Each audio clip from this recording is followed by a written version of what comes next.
All right, everyone. My name is DJ Sebalius. I've been working with Sam for, I think I was a student in his class in 2007, and I graduated from Penn State with a degree in public relations. I went on for a master's in global labor rights. But I've worked with Sam and his wife, Lori, ever since then. I trained to be a facilitator at World in Conversation. Now I help run World in Conversation as a chief of staff. One thing that I've been able to do at my time here is travel, learn about conflict, learn about how to have important conversations. That's what I want to be able to continue for you today. Even though Sam's not here, I've seen you've had a really, really nice lineup this fall of speakers. And that's because Sam takes a lot of time to plan, prepare for class, along with this fabulous team, and bring to you speakers who have really direct and relevant experience. We get to talk about something sociological. Today is no exception. I am honored, absolutely honored, to introduce you. He is an elder in my life, a longtime friend of Sam and Lori, and he's going to share with you his story. But as we do in Social 119, throughout the story, there's going to be a few moments where I pause us on a few themes, and I'm going to invite and work with questions or comments from you all, right? And I'm going to be listening. If you ever want to throw out a question from the live stream, we can work with what's happening on the live as well. So please join me in giving Irvin Moore a round of applause.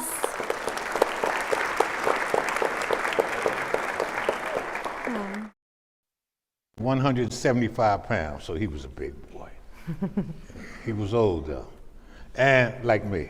And so I made my introduction to State College when I came home from the penitentiary, which was right down the road. I had been there for 26 years. Seems like a long time. But I had came from a place called Greater Fort in Montgomery County where I had been for 26 years. So you put that together, I had been incarcerated for 52 years. Probably longer than some of your parents have been alive. And I know, you don't have to tell me, I don't look my age. Tell me, I don't, do I? But next year, I will be 80 years old. Yeah, you could give him a round of applause. Thank you. 80 years old. And he's currently a student here at Penn State. Okay, she's going to tell the rest. The DJ's going to tell the rest of my story. No. But that's what I was leading up to. Last year, I was sitting in your seats because I was a student in Sam's class, Social 119. Cora. I'm going to get my degree in rehabilitation human services next year when I turn 80 years old. And that was my plan. And I started on this plan over 50 years ago when I was at Greater Fort Penitentiary, when I first walked in as someone younger than you, as a kid, and looked about and said, "Where in the hell am I?" Now, what led up to that? Like so many young folk do, I was impetuous. I thought I knew everything. I did not have to go to school. I was already smart enough, or let me rephrase it, I was already intelligent enough to be able to fend my way about in the world. I just didn't realize that I was intelligent, but I was dumb as a brick. Because I kept walking into walls. I kept walking off cliffs. I kept doing what other folk wanted me to do. I was very impressionable. And I was involved in a situation that cost someone their life. Even though it was unintentional, it still happened. And I rue that to today. But I had to pay a penalty for that, so I was sentenced in Pennsylvania to a life sentence. Not realizing at the time that in life, in Pennsylvania, a life sentence means exactly that. Not like you see in the movies, 15 to life, 20 to life, 25 to life. No. In Pennsylvania, the judge does not have to say, "I sentence you to life without parole because that would be being redundant. And what I mean is that there's no such thing, and it has never been parole for lifers in Pennsylvania. So when they say life, that means until you die. Son, you're going to die in prison. And that's what I was told. How old were you again? I was 22 years old. 22 years old.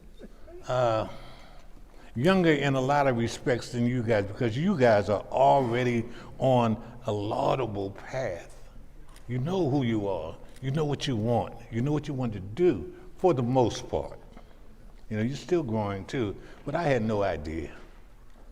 So I was basically a veritable baby, thrust into an adult prison that was, how can you describe it? Dark, dirty, depressing, dangerous. And I kid you not, it was all of those things and more. I went to prison on July 18th, 1969, 2 days before man walked on the moon. Now, something as climactic as humanity, human beings, traveling to the moon and back and stepping onto the moon, man's first step, something as gigantic as that. We didn't hear about it in the penitentiary till 2 years later. You say, oh, wait a minute. Something like that? Everyone in the world heard about this. Well, if you were in the penitentiary, you didn't hear about it. Why? There was no radio in the penitentiary in those days. There was no television in the penitentiary in those days. There were no periodicals. There were no magazines. There were no newspapers. There were no books, with one exception. There was the Bible in your cell. But the penitentiaries were closed off to reality. If you were in there, you were like an insect 20 million years ago that had been trapped in amber, and your movements became slower and slower as the world around you crystallized and solidified until you were stuck like this in the midst of degradation and pain and torment. So, have you guys either saw the film or read the book Shawshank Redemption? Let me see you by show of hands. Oh, quite a few of you. So you have an idea of what I'm talking about, with one exception. Multiply that times 100 or 1,000. Then you have an idea of what prisons was like. But Uncle Irv, really quick, because there's also a good number of people who haven't seen Shawshank. I don't know, just paint two pictures. Okay, the United States prison system in the 1950s and its evolution through the punitive phase into the era of rehabilitation. And what happened? And it focuses on a couple of lives of the individuals that were there. Because once you read the book or you see the film, you come to the conclusion that, wow, not everyone in prison is a beast. Not everyone in prison is a monster, which is what I'm trying to teach Cora now about human beings. When I got Cora, she couldn't sit in this room with you guys like she is now. When I brought her home, she immediately came through the door and ran and jumped on the couch like this, shivering and shaking. And I went beside her and I sat down beside her and I called her name and petted her and rubbed her and tried to give her treats. She wouldn't take one. And it was getting close to bedtime, so at bedtime, after I had petted her and rubbed her and did this for a couple of hours, I said, come on, sugar, it's time to go to bed, because I let my dogs, I'm a canine handler and trainer, I was, and I let them come into the bedroom with me. She wasn't as big as Fred, because Fred could not get on the bed with me because there wasn't enough room. I said, Fred, get on the floor. But her, she could get in the bed, but she did not. She didn't leave the couch. And I coasted her, and I called her name and tried to cajole her and all sorts of things. She would not budge. So I says, okay. I went and sat back on the couch, put my feet up, took my shoes off, put my feet up on the coffee table, and that's where she and I were until the next morning. And when I woke up, because I got to go to work, I had the most horrendous pains in the back of my legs that you could never imagine. I said, oh, good Lord. Having sat on that, sat with my legs up on that coffee table. The next night, I says, okay, sugar. We went through the course of the day. Then that night, I says, okay, it's time to go to bed. Come on, let's go. Come on with me. No. Look, see how easy she gets up now? She would not budge. She looked at me like this, trembling. I went through the same thing, sat down beside her, only I did not put my feet up this time, and I just sat there and holding her for the rest of the night, patting her, calling her name. Next morning, I got up, says, okay, got to get ready to go to work. Now, the third night, I got up, I said, we're going to do this again. Come on, you need to come with me. We're going to sleep. We're going in the bedroom. She just looked at me and says, no, I'm not going with you. I'm not budging. I went to bed. I said, I can't do this for 3 nights. Fourth night, I says, okay, we're going to do this again. I just went to bed. Within 30 seconds, less than a minute, I have a wooden floor. I could hear her claws, her toenails on the floor, walking into the bedroom. She looked. I said, come on, baby, come on. She jumped up in the bed. Patience, care, love, consistency. That's all we need as human beings, you know, to be guided into the right kind of mindset, or to be assuaged of our fears or our anger or our anxiety. So that's what we did, and now she beats me into the bedroom. When I get up, I say, she's gone, right beside me, and she's in the bed waiting. You have your spot, Cora? Yeah. Mm-hmm. Okay, so Uncle Irv, I hear you drawing this parallel between talking about Cora and going through trauma, and also being someone who's an inmate, someone who's in prison and going through trauma. Indeed. And I think some people, we might not always know that those who are in prison are also experiencing trauma. Oh. And I hear you advocating, and you're saying that us as human beings, we need patience, consistency with care, and so forth. So just with that being said, what's something that during your time, what's something that you feel like you could only have learned in prison? I understand. It's a very important question. Because prison was not, now this is strange, I'm going to say this. Prison was not all bad. So, wait a minute. I mean, now I descended.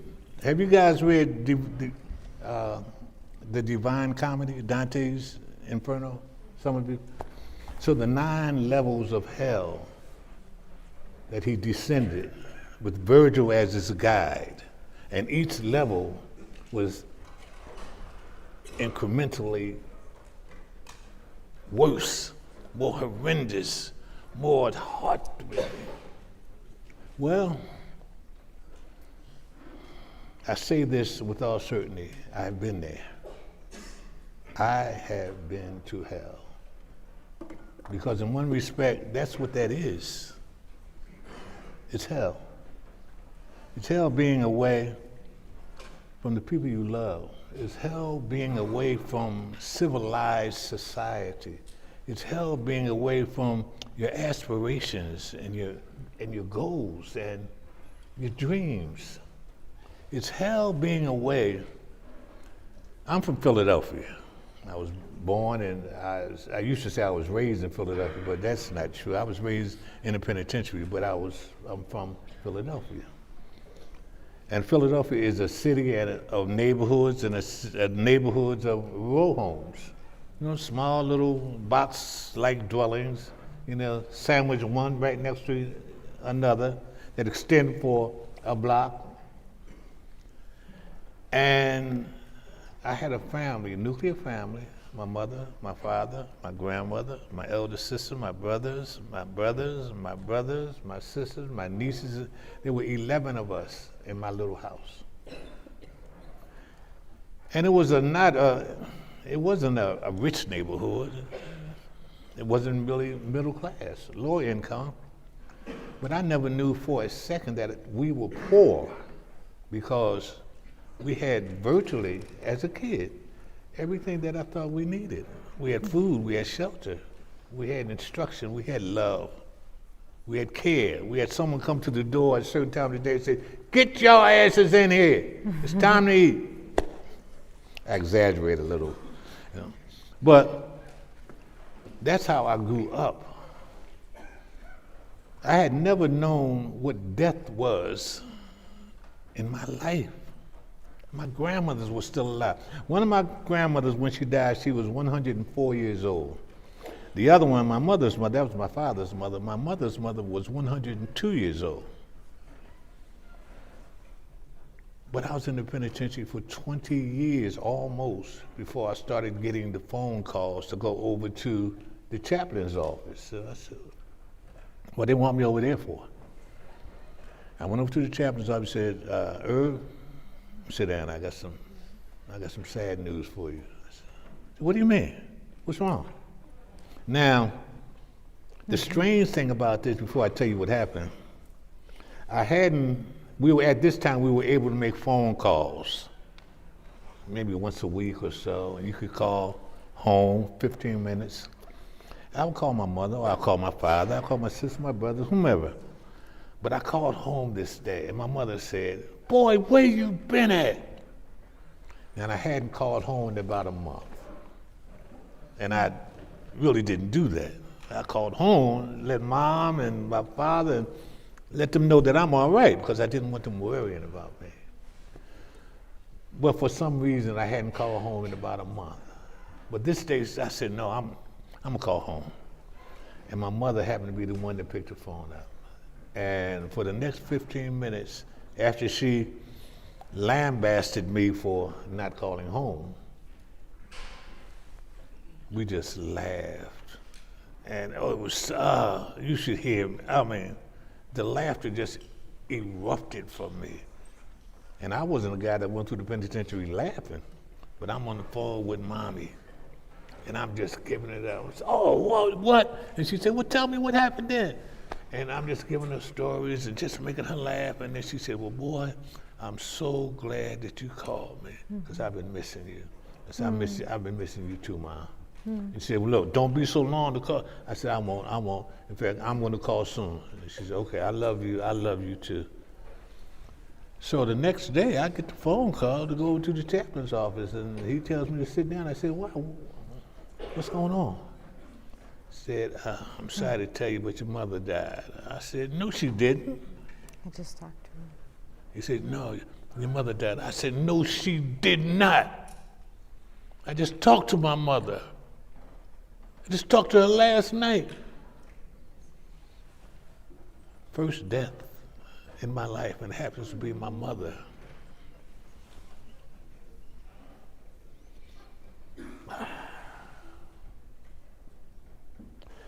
If your mother and your father is still alive, you make sure you reach out to them and let them know how much you love them. You let them know how much you appreciate everything that they have done and are doing in your life.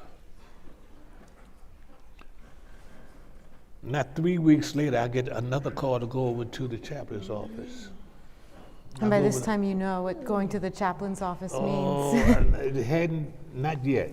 Not yet. Because this was an aberration. This is something, an abnormality that just didn't happen. So there could be any number of reasons why they're calling me over there, because I did a lot in the penitentiary. I worked on a lot of projects. I worked with a lot of people. So he calls me back over. He said, Irv. As soon as I walked in the room, he started shaking his hand. I said, come on, man.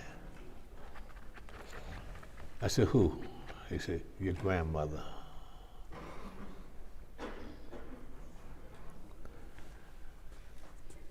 I came from a family of 11 people in my nuclear family, not counting my aunts and uncles and nieces and nephews.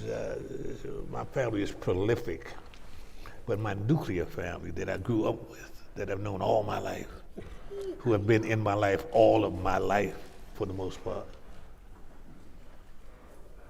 There are 2 of them left when I came home. There were 2 of my family members left who I talk to every single day of my life. Now, 2 of my brothers that are younger than me, I talk to them every day of my life. And we talk about our family. We talk about their life. And we laugh. And we tell each other more than we ever did growing up, I love you, man. I love you. I make sure they understand this and that they know this. They've been here to visit me in State College because they still live in Philadelphia. I've been to Philadelphia to visit them. But that's a part of what prison is, and that's a part of what prison does.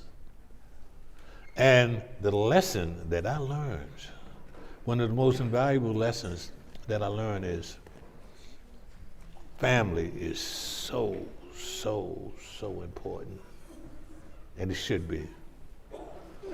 I don't care if you come from a dysfunctional family. That's your family, and that's your blood. And it should be valuable, it should be important to you, and you need to let them know that. Regardless of what they've done to you in your life, you need to let them know that. Have you guys heard? Can we take it's a really good, I think that's just a really good pause point. Well, you just told us, I think we've got a couple more stories that you can share about something you can only learn when you're in prison. Oh, indeed. But I just want to pause for a second. And does anyone have a question just at this point? So and I know that you're speaking with someone who was sentenced to life in prison, and he's here now. So how'd that happen? So he will tell you that. But by the way, I also want to say, as we run the mic for anyone who has a question, just know that Irv, just like anyone else who we've invited into class before, is genuinely open to your question, right? So just want to pause really quick. Does anyone have a question? Only way to learn. Really? And it just helps us gauge. I know someone has a question. Go ahead. I mean, anything. Just ask. There we go.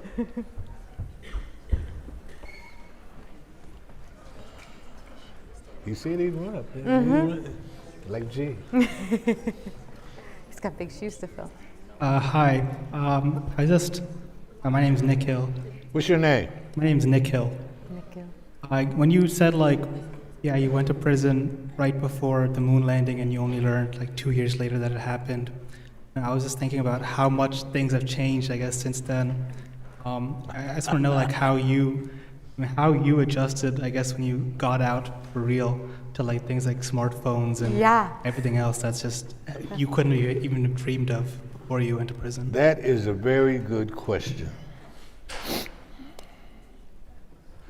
When I left the streets, when I left what we call the world, because where we went, I don't know what that place was, but when I left the world, there was no such things as personal computers. There were no PCs. They had computers, but one computer might be as large as a third of this room, with 15 to 20 technicians that operated it, ENIAC. You know what it was. You studied that before. But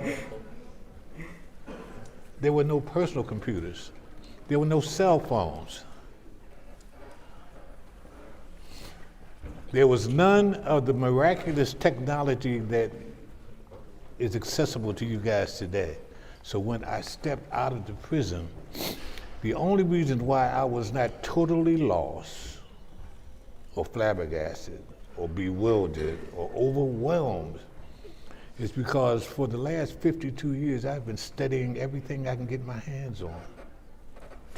Once we were able to get the first books into the penitentiary, which we started by protesting, first by requesting them, and then protesting the fact that they weren't being brought in, and then staging sit-ins and strikes and riots, and then getting beat, then getting thrown in the hole, and then enlisting the aid of individuals that were our advocates out in the community, because we're talking about the 60s and the 70s. Mm-hmm. And you know what kind of period that was. It was a time of climactic change on all fronts, change in the music, in art, in dance, change in politics, change in the economy, change in women's liberation, mm-hmm.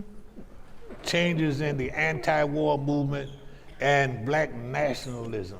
Mm-hmm. It was change on all fronts. So concurrent with this was a change that appeared in the form of prison reform.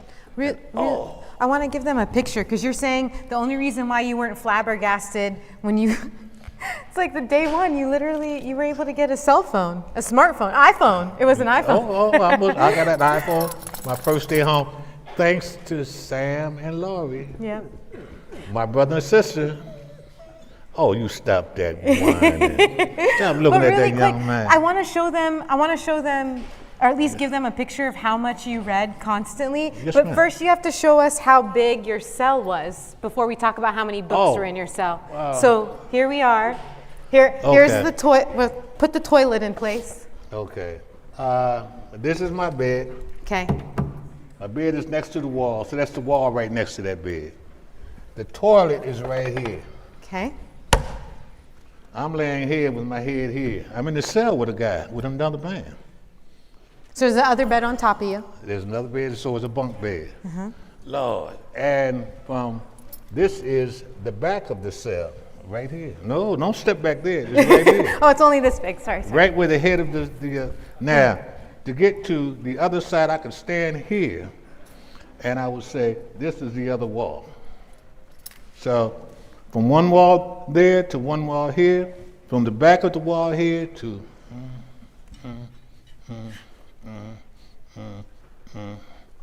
this is the door of the cell, in front of the cell.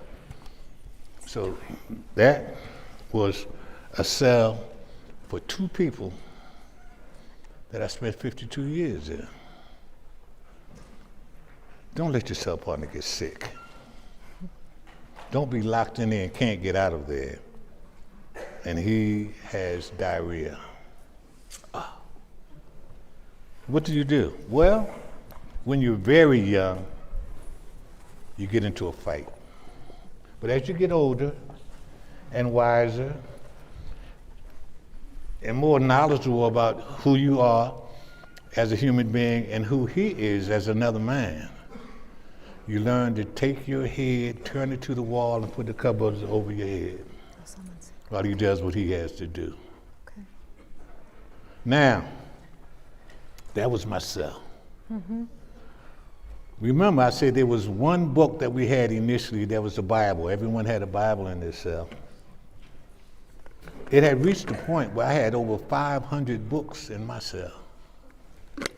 500 books in my cell. Once we started getting books and having the advocates that were in the community bring books to the penitentiary, and in those days it was not the red tape that exists today, and they would say, look, someone got another truckload of books, somebody get Irvin. Because they knew I was in charge of this. I was the one championing this. I was the one that had the inmate organization that was pleading to the populace to bring us books, get us books in here. And so I would go get the books, we would take them to a place that was being stored, and I'd always have me a box or armfuls of books, taking them back to my cell. The guards knew this, they let that go, and it wound up I had 500 books in my cell. So if guys needed something to read, they came under my cell. Because there's no library at a certain point yet. Not yet. Yeah. We're working on building the library. Let me tell you another story. And after that story, we've got this young man who's got a question too. No, I can hold the other story for Okay. later. What's your question? All right. I just wanted to ask. So I'm currently a student. It's like you, and I'm currently trying to study prison reform or trying to do research in it. And this question is a little irrelevant to what you were just telling us. Indeed, whatever it is.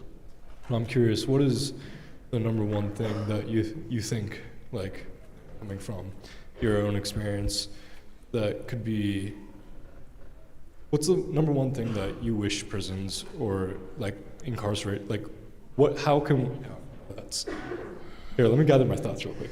I'm hearing you say. No. Go ahead. I have a hint of where you're going with this. You understand what I'm saying? Like, hint. I'm trying to ask, like, Other what is than the number one thing? eradicating prisons off the face of the earth, what would I like to see done to places like this? I think eradicating prisons is also, like, could also be a thought. The only thing is that at this stage in my growth and development, and the majority of my friends are in prison, the majority of people that I know and respect are in prison. But I am not an abolitionist at this point in my growth and development, only because if we got rid of prisons today, right now, just got rid of them, what would we do with those who just will not abide a civilized society? What would we do? Would we just kill them all? No, we're not going to do that. So, prisons for me, I use myself as a case study. The majority of everything I know about life, about the world, about who I am as an individual, about humankind, about the sciences, about studying, about education, the majority of all of this I learned in prison. I said I'm going to tell you a story, a short one. You guys know about Aladdin and the lamp and the genie. Everyone's seen this. If you haven't read the book, then you've seen the story, or they have cartoons. Well, the genie was in prison for 10,000 years. And during that period, he says, whoever frees me, I'm going to make him Lord and Master of the earth. I'm going to enrich his life and his family. He'll never want for anything. No one freed him. Second 10,000 years, he said, whoever frees me, they will govern the solar system. I will build their name until it echoes and reverberates throughout time. They would be majestic. No one freed him. So even with all these promises, these were not weak promises. He meant this. yeah, And there was another 10,000 years, and he says, whoever frees me, I'm going to make him rule the day that he and his progenitors were ever born. Because I will rain fire and havoc upon his life and upon the life of all his children, his children's children, and his children's children. I will make them rule the day they did not free me.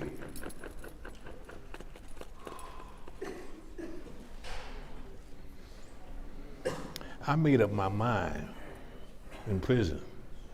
And once I was freed, I didn't know when that was going to be. But I believed with all my heart that I was going to be freed.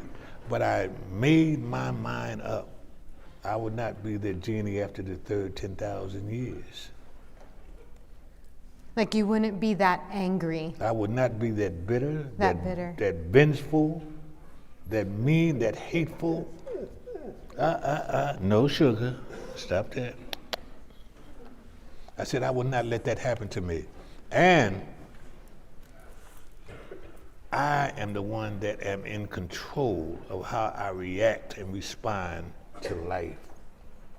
Whatever life does to me, I'm the one in charge of me.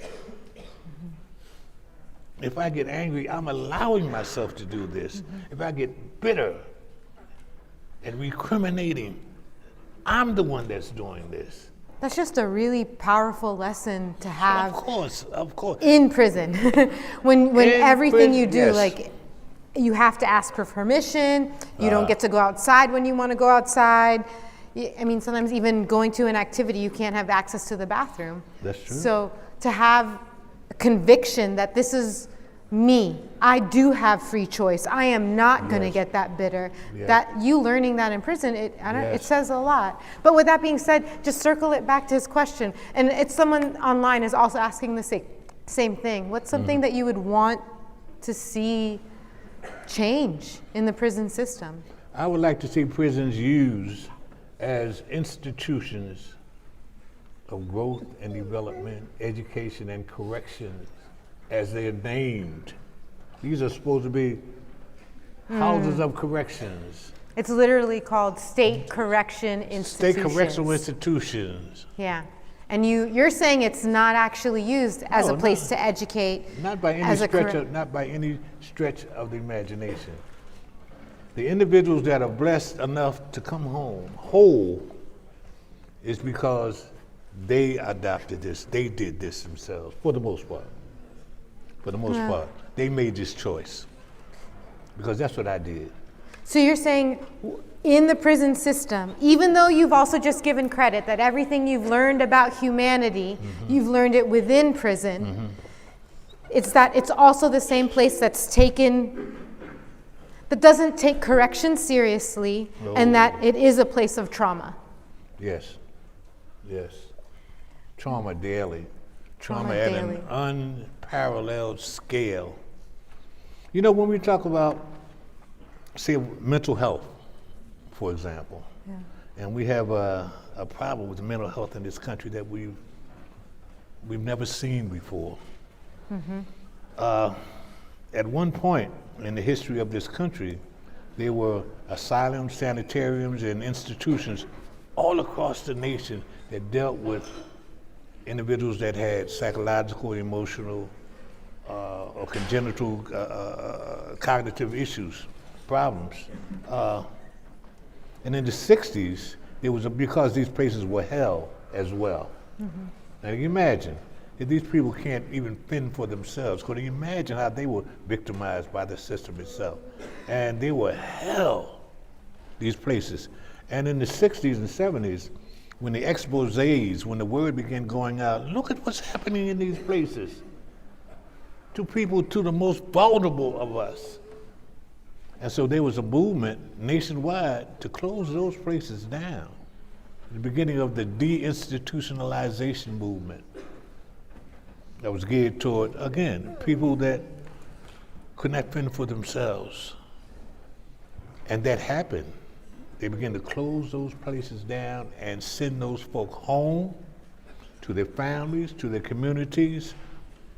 But before they did this, they said, now wait a minute, we can't just open the door and let them out because they have no way to fend for themselves. So what we're going to do is we're going to establish in the communities organizations, agencies, other institutions, resources, people that can help these folk regain who they were, regain some semblance of life. That part never happened. That part never happened. Do some history, do some research, and read about this, and you see that the people were released. They were let go in thousands. But what happened to them? Sugar. Oh, she said, nobody's petting me, nobody's looking at me, and daddy's just talking and talking. Now, there you go. But I get to the point that the response to that, once their family said, wait a minute, I can't deal with this, they would fall prey to their own symptoms. I mean, you had people that were schizophrenic, that were bipolar, that were manic. Wait, so I'm hearing you say in response to your question is that You're actually thinking about the corrections facility, things that could be happening. We can get more specific about what could be happening within corrections, but you're saying we actually have to think more like holistically and think about what's happening when people transition out. Sure. And what you have That's a seen part of it. is that there's actually a lot less resources than what needs to be established for those who are indeed. Yes. transitioning back Yes. out. Now, I mentioned the mentally ill, mentally disturbed. That's just one part of it. Because what I was leading up to is that the largest facilities for the mentally ill that exist in this country today, somebody told me what it is. Don't- Say it again. Prisons. Say, whoa, wait a minute. What do you mean? This is a person with the illness, a person with problems. What are they doing in prison? Because that's what happened to them.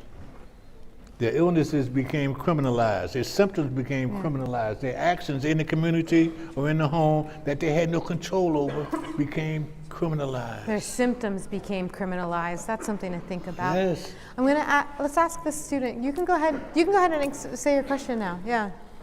So one of my questions that I had was, so as you were saying, you wanted to see it from a whole holistic viewpoint, and as soon as people, get out of prison, more likely to reoffend, especially with the trauma that they faced. What about even before they even No, get out? he actually. Hold on. I just want to stop you. Yeah. It is a thing to say that they're more likely to reoffend. Yeah. He didn't say that. He was just saying Sorry that about I that, didn't say that that. is out there though, and that is another Oh, yeah. subject Yeah. Right. where that came from. But I just wanted to focus on before they even go in, like preventative measures, such as like the judicial system that decides whether they have to go in or not, or even like the enforcement and like the arrestment system that we have in place. Do you think the same sort of like flaws that exist within the prison system extend to those as well, and just like that system? Of like, course it holistically? does. I mean, believe me, things were not born in prison. I mean, the kinds of aberrant behavior that we see that from people that are coming home did not necessarily happen in prison. That's a symptom of what's happening in our society today.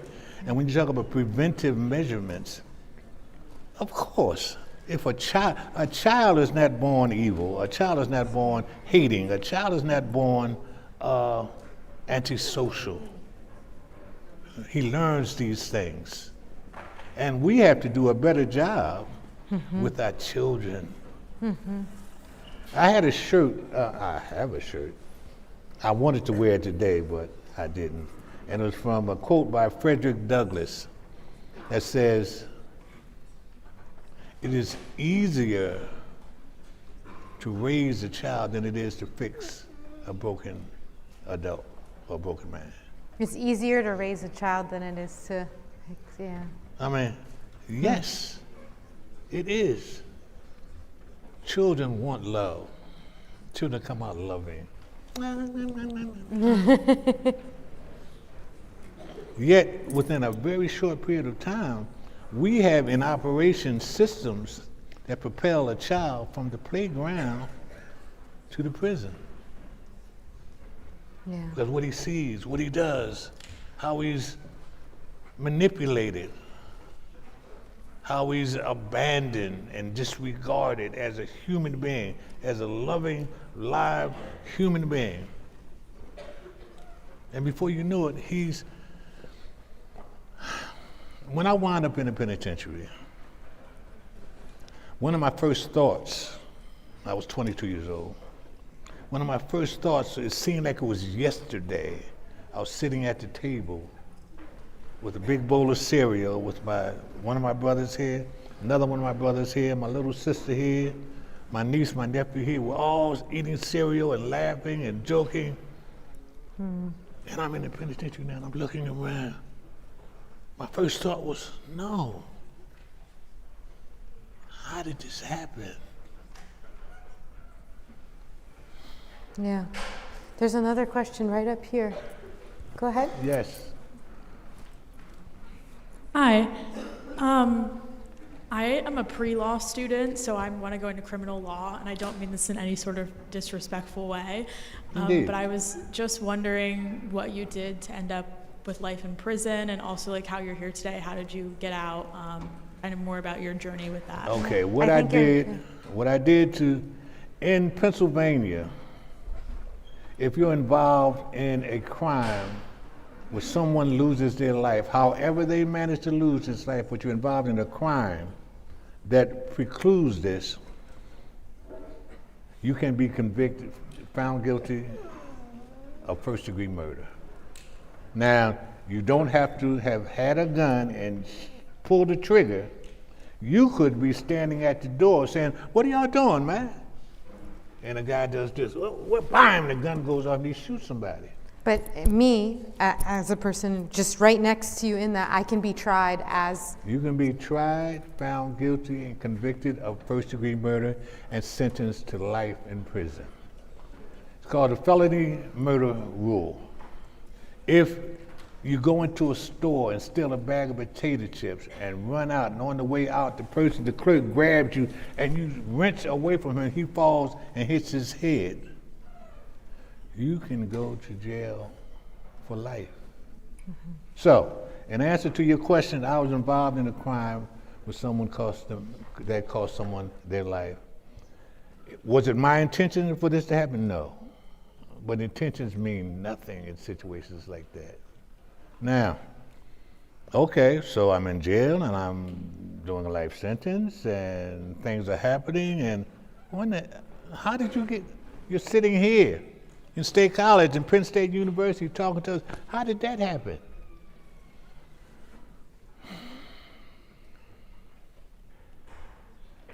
You guys have probably heard of, I know you have, Magna Carta, the rule of kings, and the rights of kings to do just about anything that they wanted to do, just by virtue of the king said so. Well, part of the laws that govern us have their beginnings in that concept. So we meted out to the chief executive operating officer of this country, which is the president, something called executive rule. He has the right to pardon or commute the sentence or modify the sentence of anyone in the federal system that he wants to. Now, we've done the same thing to a degree to the chief operating officer of each state, which is the governor. The governor has that same privilege.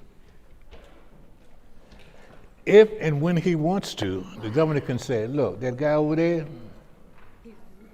pointing to whomever, a guy that's doing life, has been incarcerated for 1 year or been incarcerated 52 years. He says, now, free him. And there's nothing anyone can do about that because they don't do it haphazardly. He says, look, based on the amount of time that this person, this man or this woman has been in prison for the crime that was committed and the role that they played in this crime, and everything mitigatingly that they have done over the last 5 decades, I'm going to reconsider his charge. I'm going to reconsider his sentence. I'm going to free him. Well, that's what happened to me. When I say I went into prison when there was nothing there, no books, no radio, no TV, no newspapers, no top, no bottom, no sides to grab, just hanging there.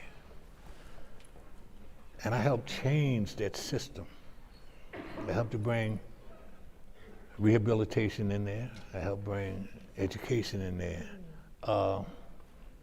The first degree-oriented program that operated within the state correctional institution in Pennsylvania, I was one of the young people that sat around a table, around a cell, and dreamed of, and fought for, and fashioned, and wrote about, and put the petition together. Said, let's take this to the warden, see if we can get, and this is after we got a GED program in there, so we can get some education on a basic level. I'm going to pause you. I just want to pause you there because that's a little bit about his story and I think the other emphasis that Irv is trying to put on is the power of a governor and the fact that it can go, not that it can go unchecked, but it's an absolute power. And so he was, commuted because of all of the things that he did while you were in prison. I hope that answered your question. I don't know if it did or not. A little bit. Thank you. We've got about 10-ish minutes, 10 to 15 minutes left in class, and we've got quite a few more questions in the audience. So, Uncle Irv, I'm just going to ask you in these let's see how many students we can get to. I know what you're going to say, because Sam tells me this all the time. Your responses. And I don't know how to do that. Okay, go ahead, and then we'll ask. Hi. So some people might have the mentality that, oh, these individuals made their bed, they must lie in it. And they tend to have very little empathy for incarcerated individuals and the pressures that they face from the legal system. So I was just wondering if you had a message for people who had that mentality. A message for them. I will say, God bless them. I will say, I respect their opinion, because everyone is entitled to it. I would also say that these people probably believe in God, and for the most part, a lot of them may be Christian. And you have to remind them what the tenets of Christianity are. This is a Judeo-Christian community and society who believe in compassion, who believe in mercy, who believes in, now listen to this, who believes in redemption, who believes in the power of change on a universal or an individual level. See what I mean? Yeah. So and we'll go to her. I don't get into arguments with folks who have that particular opinion, because I've heard it a lot. You have the mic? Okay, go ahead. Since you've been out of prison, did you feel truly free or still judged because of your past? And how has that feeling changed from your first few weeks to now? Well, son, you mind if I hope you don't get offended I'll call you son, because undoubtedly you're so much younger than I am. But has it changed from the moment that I was released? Not one bit. I am the genie that was freed after thousands of years. I am so appreciative of life. I'm so appreciative of opportunities like this, that I get to stand in front of brilliant young minds filled with passion, filled with dreams, aims, and goals, and you're on the path that you should be on. And I can tell my story to you in the hopes that, who knows, you might learn something from it. You might say, I'm not doing that. Or you might say, wow, if he can do that, and we can pretty much do anything that we set our minds to. And that's what I tell young folk. You can do anything that you want to do. What you can dream of, you can accomplish. Regardless of what the world looks like around you, regardless of what your homies are saying, regardless of what the environment is around you. Remember I said at one time, I felt that I could control my own destiny. Every one of you can do the same. The lesson, I mean, it's not a lesson, but what I tell the majority of every group of people that I talk to is that if you could do any one thing for me or for yourself, what I would want you to do is something very simple. Very simple. We can all do it. Be a blessing. That's it. Be a blessing. We all want to be blessed, don't we?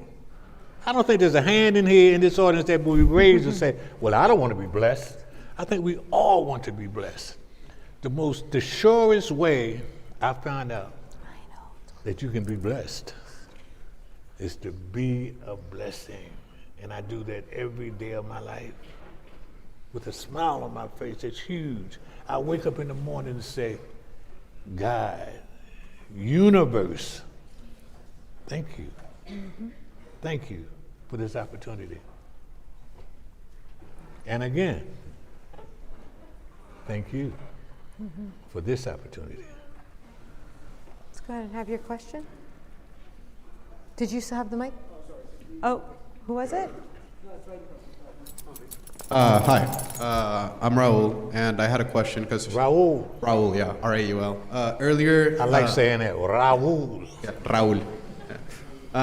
Earlier, you were speaking about, well, this entire conversation has been about being punitive versus being corrective, and we were speaking about people who have the mentality of these people have made a mistake, they should just be punished for it, etc. And I feel like a lot of us do that to ourselves and put ourselves in our own prison where we go, oh, I failed this hard calculus class, I don't deserve to be an engineer, I'm not gonna try. Or like, oh, I have not been taking care of myself in the gym or things, so I'm just not gonna try anymore, I don't belong with those people. How do you, after a failure or after feeling that you deserve punitive things, what are some tricks or mindsets that one can have to not put themselves down and put themselves in a mindset to correct their mistakes instead of punish themselves? A good question. Once you realize and believe that you are an amazing part of creation, every living one of you is amazing. Every single one of you is amazing in your capabilities, in your potential, and what you've been given by the Creator or by the universe or by life. And you can achieve anything. You are not measured by the least of your mistakes.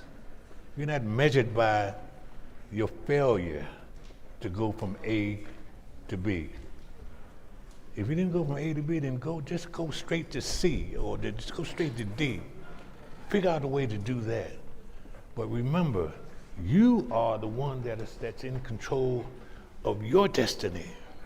Not anyone else, not what another person thinks, not what another person says, not how another person looks. It's you. So, yeah. I guess that would be my advice. You know, just realize how wonderful you are. Tashisa, go ahead. Hi, I'm Paris, and I just want to ask a question. Did you experience high racial tensions in the system, like as a man of color? And how did you overcome that? Sister, we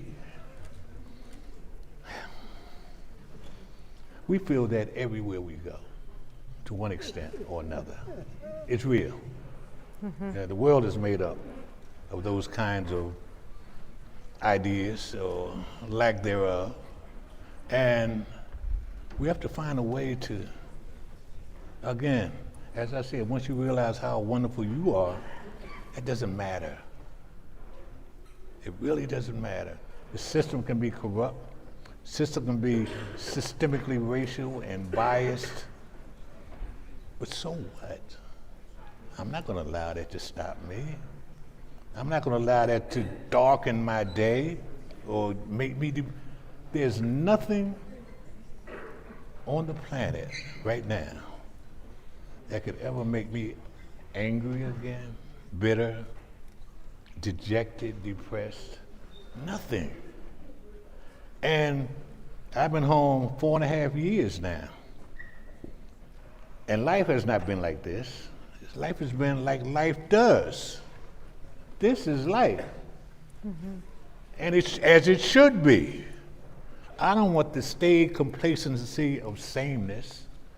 I don't want to shoot to the manic highs and then only plummet to dizzying lows. I understand that life goes up and it goes down. And when it goes up, I'm soaring. And when it goes down, I use those for lessons to learn from. Because, again, I have a little Christianity in my background, but I have a little Islam in my background. I have a little Hinduism in my background. I have studied some of the religions. And there's a continuity in a lot of these. But Adam and Eve were in the Garden of Eden. Wait, Uncle Irv, can we, just because we have one more question before we, Okay. go ahead. Okay, I'll try to make it fast, but I know that, like, You got it. I know that, like, just hearing you speak, you're speaking of an experience of complete adversity to that. I think it's rare for any of us to hear say that we related to that degree. And I'd assume that there was a stage throughout that period where you felt nihilism potentially, or feel like you lost purpose because of external circumstances that were happening. I'm curious to know, at what point did that happen, and how did you pull yourself back out for them? Like, what was the spark that revived you in a way from what was happening around you, despite how hard that was, and how can we draw from that? Oh, well, once I learned how immense the universe is, immense. I mean, we have no understanding, no idea of how immense the universe is. But once I learned that my role in the universe, well, again, as I said, we are amazing creatures. Once I learned that my role in the universe was vital and important and meant something and could mean something not simply to me, because if I just use it from my own perspective, my universe would be so small.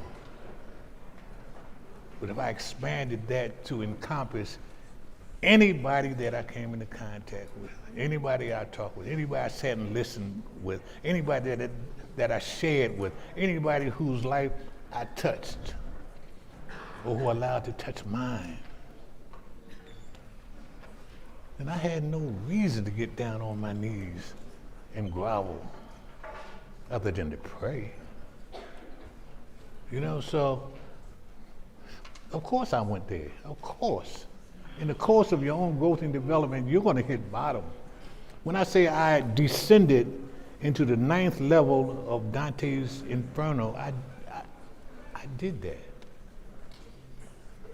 But like Dante, Virgil grabbed me by the hand and says, oh, wait a minute, time to go up. It's time to go up. And around me, there were, even in the penitentiary, there were seers and sages and elders and wise men and angels that took me and said, come on. And I never looked back. Never. Thank you.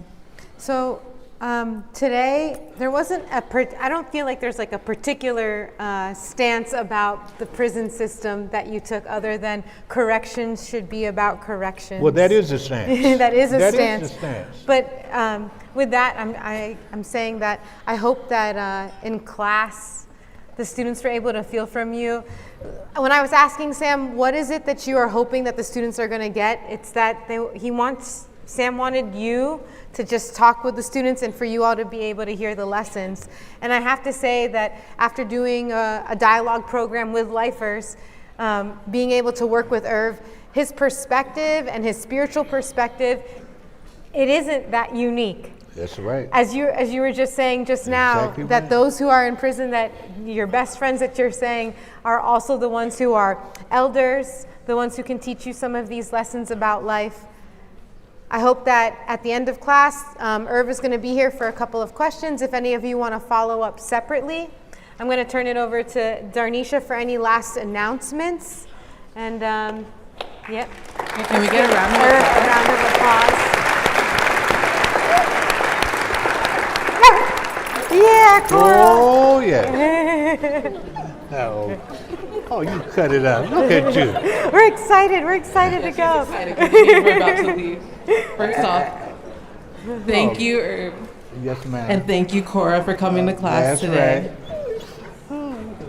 Anything last second that you want to say to them before we end class?